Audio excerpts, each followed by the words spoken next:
Hey folks, let's learn something new about the oil and gas industry. All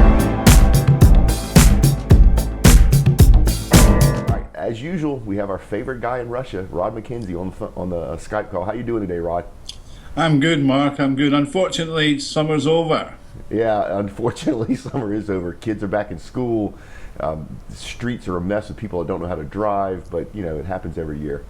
Yeah, well, the biggest noticeable thing for me is 9 days ago the temperature was plus 35 Celsius.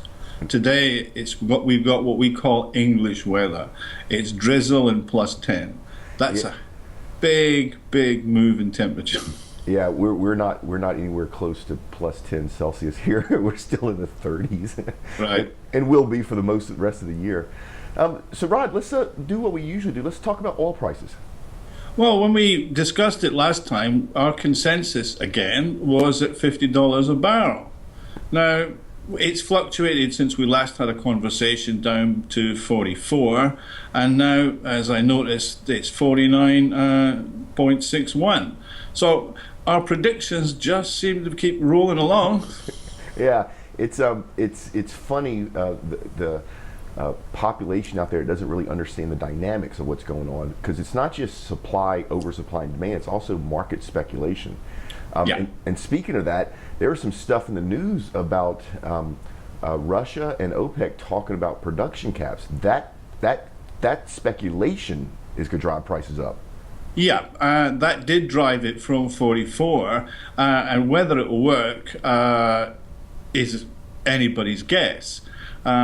I don't really see it actually coming off because, as we know, these partners are not the most reliable even to each other. Right.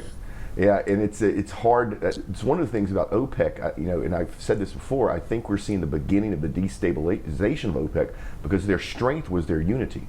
When they set numbers, everybody stuck to it, and that's what gave them leverage. Well, now not everybody's sticking to it. And I think you're starting to see the castle start to crumble. Yeah, that's mainly economic factors. They'd enjoyed the boom and rode out the commodity price boom, particularly obviously of oil, which was the biggest boom of all, with oil at $120, $130 a barrel, and they spent like it was going to last forever. And a lot of the systems, Venezuela, Nigeria, and even Saudi Arabia, have felt a much greater impact to their budgets. Yeah, so we've been predicting this is going to cause Venezuela's government to be overthrown. It is horrible. They literally they can't feed their people, and it's when people get to the point where basic survival needs aren't being met, things have to change. Yeah, I think that was the part of the problem. And I digress slightly with the Arab Spring in North Africa and across in the Middle East. It was the shortage of flour. Right. When Yeah. you can't feed your family, that was caused by various droughts and a bad harvest in various parts of the world, including Russia. And Russia at the time actually banned the export of wheat to make sure that the price of wheat stayed at a reasonable level in Russia. And when you cannot feed your families and do the basic things, that leads to insurrection. Yeah, and I mean it should. I mean it's Sure. when you have governments that can't take care of its people, they need to be replaced. Yeah. Hopefully not with not a huge loss of life, but still they need to be replaced. Yeah, so that's really the sort of situation. Here in Russia, the mass media in the West, and you have to remember, apart from people like yourselves and a few others out there, 90% of the media is controlled by six major global organizations. Yeah, and the concept of fair and honest journalism has disappeared back during the Oliver North scandal, whenever that was, early 80s. Or whatever. Iran-Contra scandal in Yeah, yeah. 1986. And now they figure out they can make money on it. Well, since they can make money on it, it's all about ratings, and what gets the best ratings? Bad news. So they never report the truth or the good stuff, the other side. Yeah, I mean, things are more than just stable here. Russia has not fallen to pieces. Everything is kind of normal. In fact, let's have a look at a few bits and pieces. I was reading some stuff by a guy called Jonathan Kolek. He's the head of Eurasia for Trafigura, who are the world's largest oil trading company. You're Okay. probably familiar with them, yeah? I know, yes. Yeah. He was talking about production of oil in Russia, and he basically came out and he said, almost every single Russian oil company is profitable at $20 a barrel. Right. Now, that's been borne out by the fact that in the first half of the year, every single Russian oil company except one was able to pay dividends. Yeah. Right? And it's the decline in the ruble has in some ways only helped them because they're getting paid by and large in American dollars.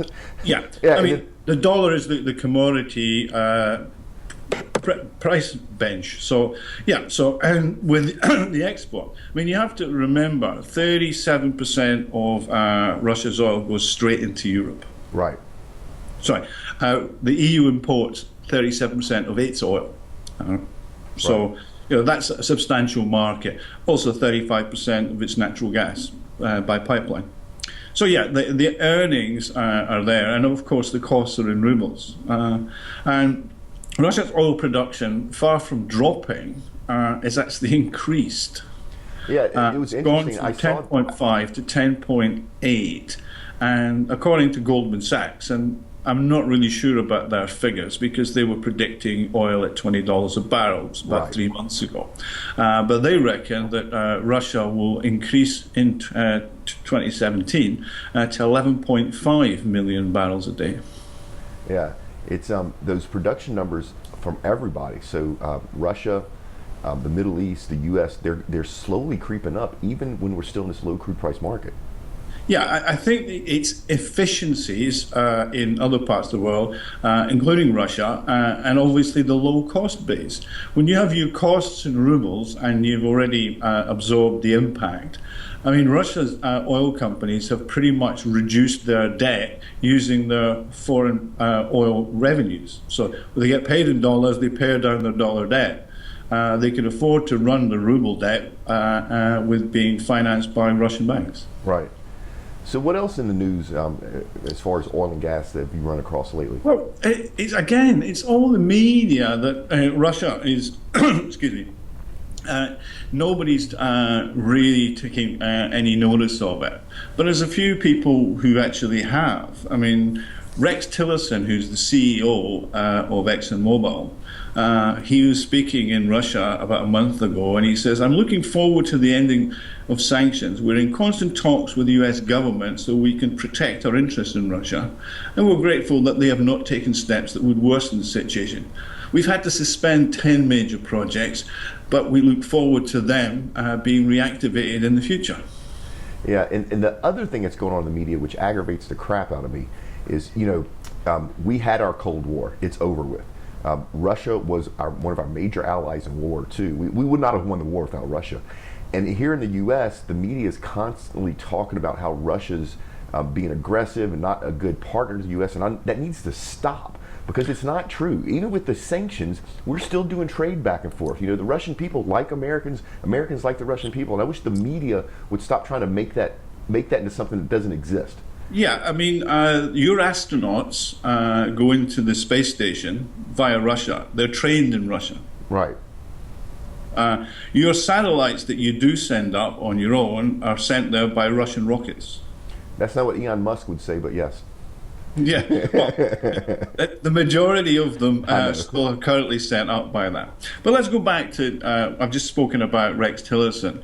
BP, which is another oil major, very active in North America. Robert Dudley has been here in various guises, not just as head of BP, but he was actually head of a joint venture called BP-TNK. Yes, I remember that. Which BP and TNK sold to Rosneft, and BP now have a 19.75% share. He said that we will continue to be in Russia for the very long term. We are not going to increase our stake in Rosneft, but we are increasing the number of joint ventures that we are going to do, are currently planned, and more will be planned in the future. Yeah. Right, Shell, for example, Ben van Beurden, the CEO, again, has recently been in Russia, and they're doing a number of projects. They've been active in Russia for more than 20 years. They're involved in a number of projects in Sakhalin-2. They're involved in two LNG projects that are in the pipeline, one on the Baltic coast and one for the Far East. So again, he's saying that we're here for the long haul. We stay within the boundaries of sanctions, although we wish they didn't exist. We'll adhere to them. But other than that, it's business as usual. Hey, here's a question out from left field. So you had the Brexit, right? Yeah. How do you think that is going to affect the sanctions? The sanctions are currently very, very shaky between countries like the Visegrad Four, which is the Czech Republic, Slovakia, Hungary. They don't like the sanctions because they had a closer relationship with Russia trade-wise than the French already passed a bill in Parliament asking for sanctions to be ceased because their agricultural sector was very, very badly hit. Yeah, and the country's already in trouble before that, yeah. I mean, the whole of Europe is, even Germany has economic problems. The only one that currently doesn't have one is the UK. Yeah. They've confounded all of the economists and all the doomsayers, etc., by producing month after month and much improved figures. So I'm not sure, because sanctions are a political decision made by politicians. We've had the German foreign minister here in Yekaterinburg, which is reasonably close to me. It's only 600 kilometers, so, we think they're neighbors, chalking things up at Economic Forum. We've had the Japanese Prime Minister at the Far Eastern Economic Forum, along with the Chinese Prime Minister. They're all talking up doing more and more business.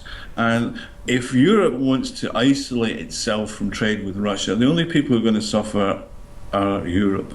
Yeah, I saw that in the news where Japan is actually doing a lot of more investing and more joint ventures with the oil and gas giants in Russia.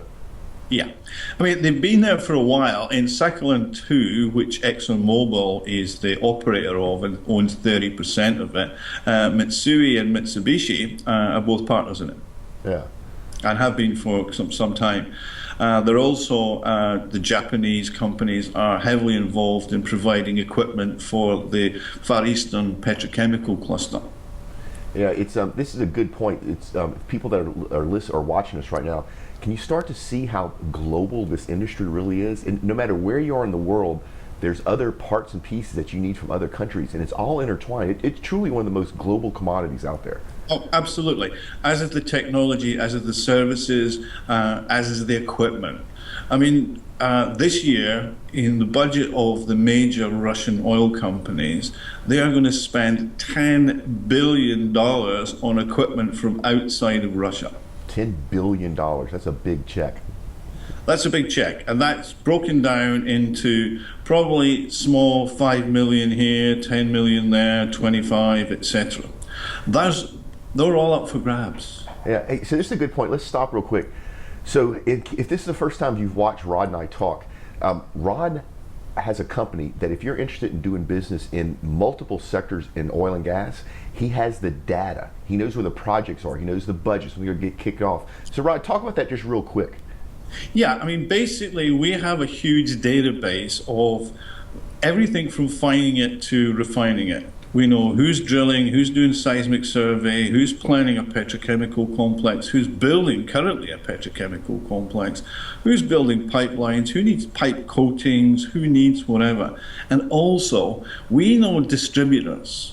We know who the major distribution companies are. So if you've got a product or a technology and you want to enter the Russian market, we can help you find somebody to distribute it for you.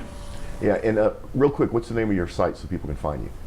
RusMinInfo, RusMinInfo.com. Yeah, and people will put a link in the show notes so you can just click on it. All right, so back to what's going on. Yeah, there are lots and lots of positive things. Yeah, Russia's growth is pretty bad, but it's certainly no worse than Italy, France, or half of Europe. Right. And that was caused by the lowering of the oil price and sanctions. Fortunately, Russia has a lot less debt.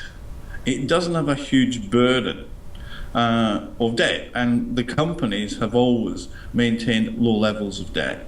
Yeah, that's a cultural thing in Russia as a whole, though. That's correct. Yeah. Because we've seen from 91, 93, and 98 the currency collapse and the value of your savings disappear, etc. So a level of prudence has always been something built into the Russian psyche.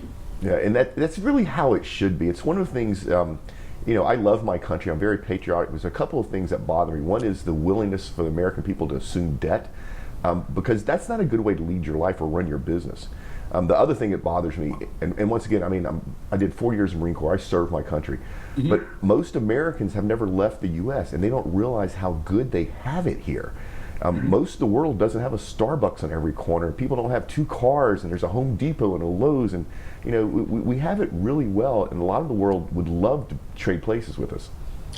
Yeah, life here in Russia is actually pretty good. We can get pretty much anything and everything in the supermarkets, and those products that were affected by sanctions, which were mainly food and agricultural products, we just source from elsewhere. Just right.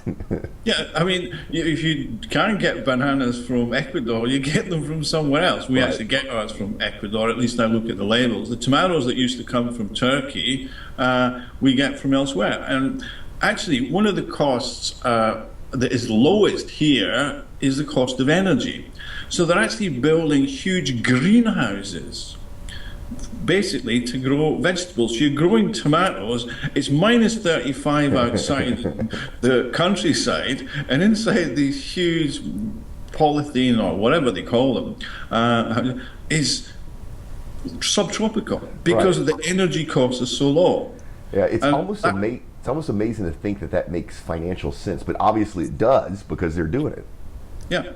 So the oil and gas industry here is still moving forward. Russia has the track record over the past 8 years, and will continue to do, is replacement of reserves. So the seismic surveys, the geographical exploration, etc., is continuing. So for every barrel they drill out, they manage to replace it by geophysical methods and adding reserves. And that's not just in Russia. That's one of the things a lot of people understand. No company goes out and tries to find all the oil and gas reserves in the world. It doesn't make fiscal sense. They look at what they need in the immediate future. And then as we go through time, technology changes, so the geodata and the seismic data gets better, so they can find reserves that they missed before. And that's going to continue to happen forever. So it's every year the amount of recoverable reserves on the planet goes up, because we just find more of it.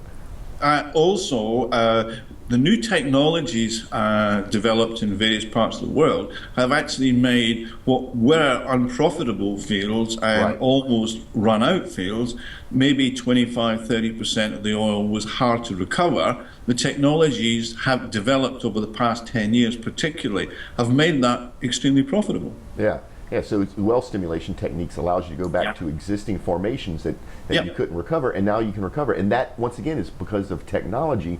And as you go through time, it will be more and more and more of that. So the basic point, Mark, is the big companies, the Chevrons, the Exxon Mobils, the Shells, the BPs, they're all here, and they're all here for the long run.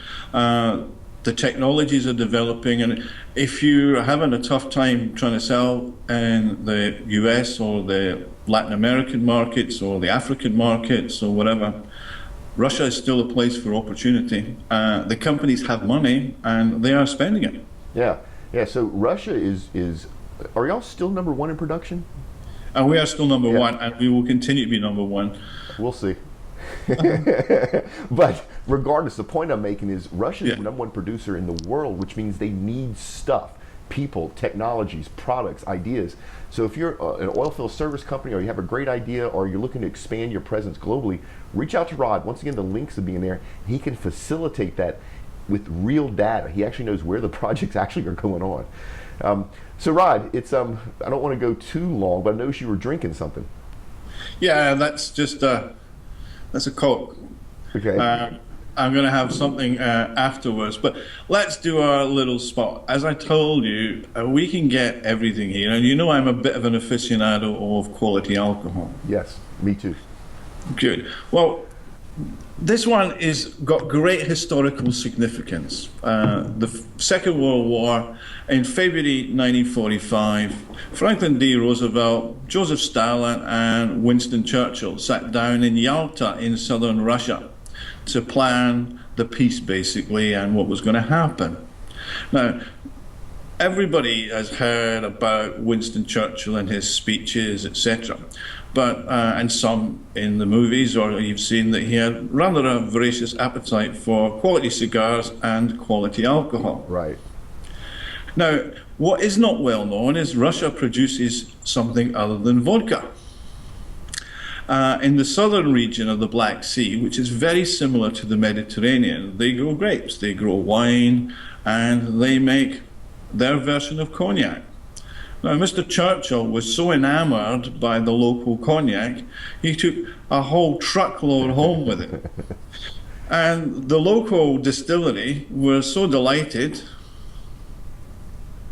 they named the distillery after him. That is cool. That is really cool. So there you go, that's a Russian cognac. And I can assure you, it mics up with some of the best cognac. This is another from southern Russia. Yeah. Again, they come in very nice bottles. Quality. Now, when I say it compares to the highest quality French, trust me, because I know. This is... Oh, yeah. So that's one of my favorites, but it's rather expensive, so I don't drink it on a daily basis. Another of my favorites is I actually like Armagnac, so you may be familiar with this one. Yes. And so you want to explain the difference between cognac and Armagnac? Different region. Different region, that's right, yeah. Yeah, of France. Yeah. It's funny, so in France, the grapes are named after the region, or the types of liquor they make is named after the region, where the rest of the world is named after the grape. So it's one of the differences, yeah. So that's my tip. So if you get the opportunity and you see a bottle of Russian or even Armenian, if you think, I think Russians is pretty good, but the Armenians probably produce it even better. Again, similar sort of climate. In fact, the professor of Russian and Eurasian Studies at Birmingham University and also senior fellow at Chatham House in London was visiting Moscow. He's actually quite a good friend of mine. And he said, can you pick me up a bottle of Ararat de Vin? He says, my friend considers it the best cognac in the world. That's cool. And I said, I'll have a look. I managed to locate a bottle here in Ufa. It's not cheap. It was about $130 for the bottle. But he swears by it. So yeah, make me happy. More things than vodka here in Russia. Yeah, well, Russia actually makes some high quality wines. A lot of people don't know that. I mean, some of the best wines in the world come out of Russia. And I know the people from France are probably cursing me right now, but I'm just telling you, I've had them. They're extremely good. And they're actually not expensive.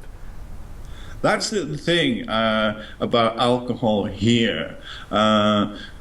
The tax level on alcohol is so much lower, like tax levels on everything here. Like income tax, for example, is a flat rate of 13%, whether you earn $1 million or you earn $10,000. Yeah, I'm jealous. It's not like that here.